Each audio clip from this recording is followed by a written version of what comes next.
একবার এক লোক এক পাহাড়ের চূড়াতে ওঠে। সেই লোকটা নিজেকে খুব বুদ্ধিমান ভাবত। সেখানে উঠে সে ঈশ্বরের উদ্দেশ্যে প্রশ্ন করে যে, হে ঈশ্বর, কোটি বছর মানে তোমার কাছে কতটা সময়? কিছুক্ষণ পর ঈশ্বরের থেকে উত্তর আসে যে কোটি বছর মানে আমার কাছে জাস্ট 1 মিনিট। কিছুক্ষণ অপেক্ষা করে লোকটি। অপেক্ষা করার পর দ্বিতীয় প্রশ্ন ঈশ্বরের উদ্দেশ্যে সে বলে যে, তাহলে ঈশ্বর, কোটি টাকা মানে তোমার কাছে কত টাকা? তখন ঈশ্বর হাসেন এবং বলেন, কোটি টাকা মানে আমার কাছে তো 1 টাকা।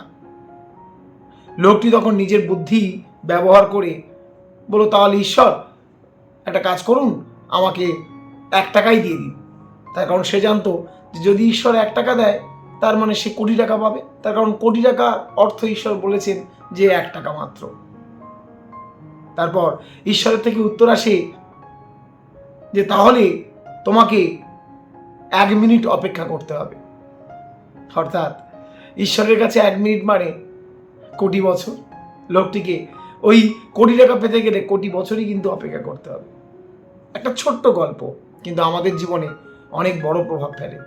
আমরাও আমাদের জীবনে প্রায় সময় এই ভুলটাই করি, আমাদের সামনে থাকা মানুষকে বোকা ভেবে। যেটা করা আমাদের কখনোই উচিত নয়।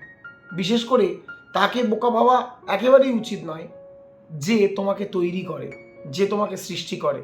অর্থাৎ তুমি আজকের যেমন যে জায়গায় আছো তার পিছনে যার অবদান সবচেয়ে বেশি, তাকে তো বোকা ভাবা একেবারেই উচিত নয়।